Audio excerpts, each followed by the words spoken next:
और आज के अपने आखिरी काम के लिए हम आ गए थे इस जगह पे, और यहाँ पे कस्टमर का कंप्लेन था कि उनके एफसीयू में से काफ़ी लाउड नॉइज़ आ रहा है।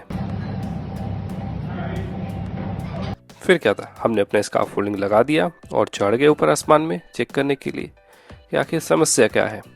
काफ़ी देर इधर उधर देखने के बाद में हमें पता चला ये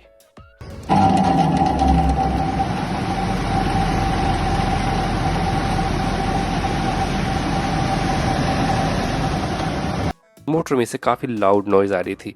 एक्चुअली मोटर का एक साइड का जो ब्लोअर है उसका बैलेंस काफ़ी ज़्यादा आउट हो गया है, जिसकी वजह से उसमें वाइब्रेशन ज़्यादा हो रही है और काफ़ी लाउड नॉइज़ निकल रही है। सो अब इस मोटर को हम लोग नीचे उतारेंगे। अपने पहलवान को बोला चलो इसे नीचे उतार दो। उसे हमने नीचे उतारा। अब इसे भेजा जाएगा व्हील बैलेंसिंग के लिए। फिर देखते हैं अगर उसका ब्लोअर बैलेंस होकर आता है तो कैसा चलता है, या फिर अगर नहीं तो फिर इससे नया ब्लोअर हम रिप्लेस कर देंगे। और रास्ते में आते हुए हमें दिखी ये सुपर कार, मगर ये शॉप के अंदर क्या कर रही है?